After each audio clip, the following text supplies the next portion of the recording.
Salut à toutes et à tous et bienvenue dans Top Sport. Top Sport qui s'installe cette semaine sur la glace de la patinoire de l'Iceberg à Strasbourg. On va donc parler de hockey sur glace à l'occasion d'un match de gala puisque l'Étoile Noire recevait ni plus ni moins que Rouen, le triple champion de France.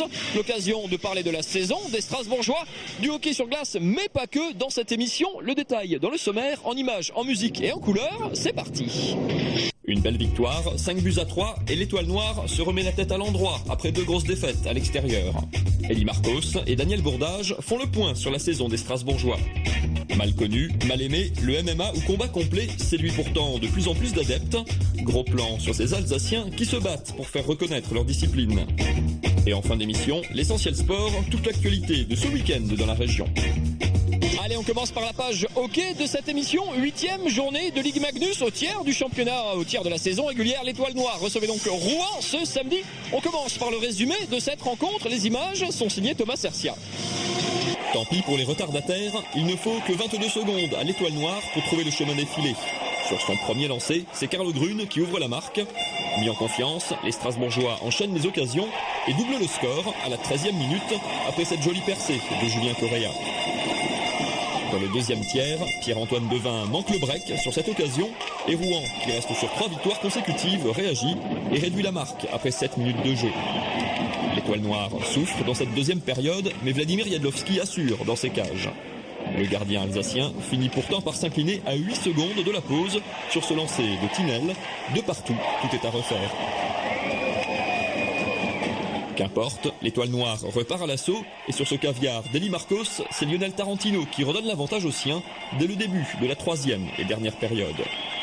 Quelques minutes plus tard, le Finlandais Carlo Grune s'offre un doublé pour son premier match à l'Iceberg et porte le score à 4-2, puis 5-2 50 secondes plus tard quand Julien Correa récupère ce palais et l'expédie dans la lucarne. L'Étoile Noire est sur un nuage. Le dernier but rouennais n'y changera rien et les Strasbourgeois remportent un succès de prestige, leur 2e victoire consécutive à domicile. Avec Elie Marcos, le capitaine de l'Étoile Noire, capitaine soulagé. Elie, il va quand même falloir nous expliquer comment cette équipe peut prendre 8-0 à Chamonix, la Lanterne Rouge, et passer 5-3 au triple champion de France en titre. C'est vraiment une équipe un petit peu haut de visage en ce moment. Ouais, ça arrive d'avoir des jours sans. À Cham, je pense que personne n'était là. Moi, j'ai vu ça d'ici parce que j'étais blessé à ce match-là. Mais voilà, on savait que c'était une erreur de notre part et que voilà, il fallait répondre présent ce soir à domicile contre Rouen. Et puis bon voilà, après Rouen, on sait que c'est une équipe où il n'y a pas besoin de dire grand chose pour être motivé parce que voilà, on sait que c'est une grosse équipe et qu'on n'a pas le droit à l'erreur parce que sinon on le paye cash quoi. Il y a eu un petit peu peur pour cette équipe de l'Étoile Noire, on l'a vu qui menait 2-0, vous êtes fait rejoindre, on a un petit peu craint le pire peut-être dans le 3e tiers, on se dit Rouen qui est vraiment sur une bonne dynamique va enclencher et en fait non, il y a eu ce gros 3e tiers très collectif en plus.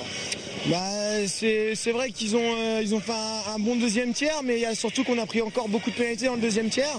C'est peut-être ce qui a permis qu'ils reviennent à 2-2. Et voilà, dans le vestiaire, on a remis les choses en ordre et on a donné la consigne de rester plus discipliné, de continuer à travailler et que ce soir on n'allait rien lâcher, que ça allait être pour nous quoi.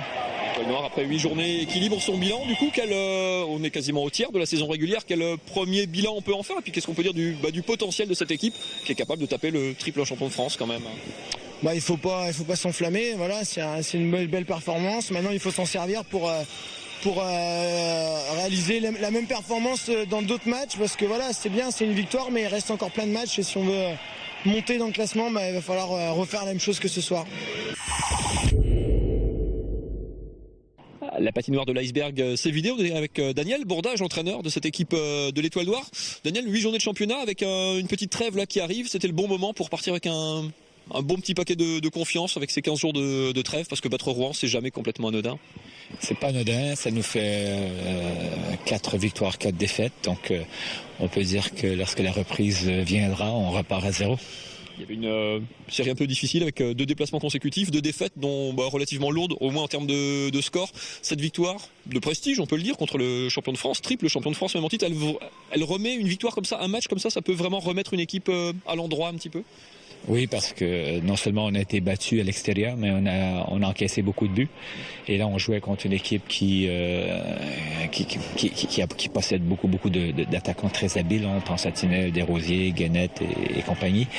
Et l'entraîneur Damien, qui avait joué contre eux cette semaine, avait dit que je pense que Rouen est parti là. Je pense que Rouen va commencer à exploser tout le monde. Donc moi, j'ai pas dit ça à mes joueurs, mais j'étais assez craintif. Et on a vu, on leur a concédé 3 buts sur des supériorités numériques. Je peux pas être trop déçu de notre façon de jouer à 4 contre 5. Parce qu'on connaît que lorsqu'ils mettent leurs 5 meilleurs joueurs sur la glace, Rouen, c'est quelque chose d'assez terrible. Donc il fallait éviter ces punitions-là. On l'a pas tout à fait réussi. Sauf qu'on en a marqué 5, ce qui est quand même assez grandiose pour nous.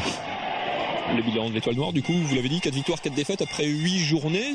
On est quasiment au tiers de la saison régulière, parce qu'après il y a les playoffs évidemment qui commenceront à toute fin février.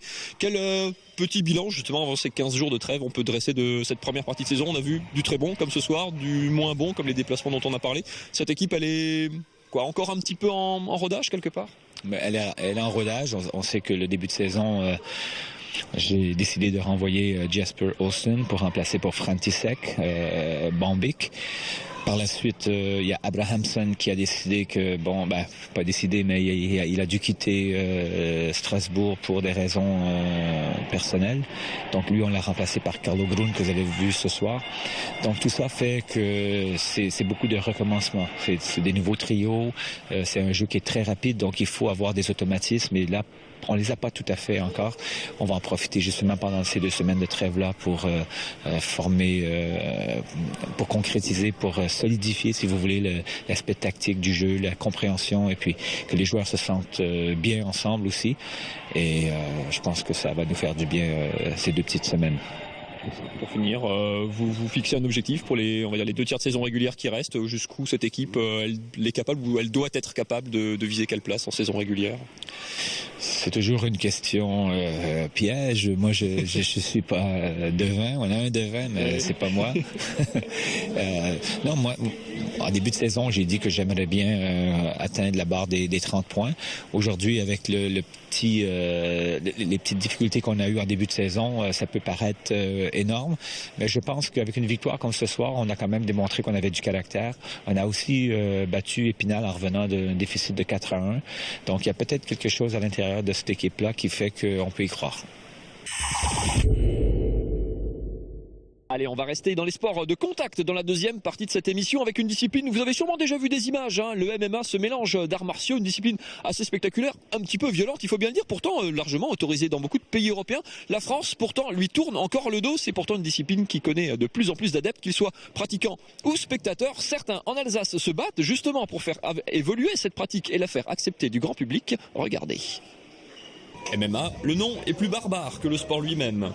MMA pour Mixed Martial Art, arts martiaux mixtes en français. Un sport de combat sulfureux qui a parfois mauvaise réputation, mais qui souffre surtout de beaucoup d'incompréhension et d'ignorance. Pourtant, dans les clubs, comme ici à Strasbourg lors d'un championnat, c'est la discipline à la mode. C'était mon premier combat, donc oui, on ne sait jamais à quoi s'attendre. En tout cas, je peux dire que après le combat, on ne sent plus notre corps. C'est comme si on avait des bras en fer qui pesaient des tonnes et on n'arrive pas à les soulever. Loin de se limiter au folklore d'un ring grillagé, ce n'est pas non plus un sport où tous les coups sont permis. Comme ailleurs, on y trouve un arbitre, des juges, un règlement et des catégories. Et à écouter ses partisans, l'histoire elle-même le légitime. Le free fight, c'est un sport millénaire, c'est l'un des premiers sports. Dans les Jeux Olympiques antiques, il y avait 2 sports, la lutte et le pancrace. Et le pancrace, c'est le free fight. À la base, oui, il était violent parce que tous les coups étaient permis, vraiment tous les coups. À la tête, adversaire à terre, les coups derrière la nuque, dans le dos, c'était vraiment dans les débuts. Après, il y a des règles qui sont instaurées. Et à partir de là, en fait, on peut même voir qu'aujourd'hui, c'est un sport qui est moins dangereux, car on peut se soumettre à un adversaire dans le MMA. Par exemple, un sport comme la boxe, où la victoire est décidée par soi qui a l'adversaire, c'est-à-dire impossibilité de combattre, ou par blessure grave ou autre, par décision de l'arbitre. Le MMA, une simple soumission, c'est-à-dire une clé de bras, un verrouillage d'une articulation, par exemple, peut rapidement mettre un terme au combat. Le MMA est en fait un mélange de plusieurs disciplines, des boxes anglaises et thaïlandaises, de la lutte, du jiu-jitsu brésilien et du grappling. Cette variété et cette liberté dans le combat sont les principales raisons de l'engouement pour le MMA. La tendance plutôt, en France, j'ai envie de dire, aller vers des sports, des arts martiaux, c'est le sport classique, comme le judo, le karaté, le taekwondo, etc. Et lorsqu'on a fait le tour, on veut chercher quelque chose de plus exotique. Par exemple, c'est là qu'on peut sonner vers le MMA, qui est un sport beaucoup plus complet et qui rassemble notamment toutes ces disciplines. Il y a plein de champions de MMA qui ont pratiqué notamment les sports que je viens de citer, le judo, le taekwondo, le karaté, la lutte gréco-romaine, la boxe anglaise, et j'en passe. C'est très très très complet et pluridisciplinaire à ce niveau-là. C'est ce qui rend la chose intéressante. Paradoxalement, prises séparément, toutes ces disciplines sont autorisées, mais pas le MMA qui les réunit en un seul sport.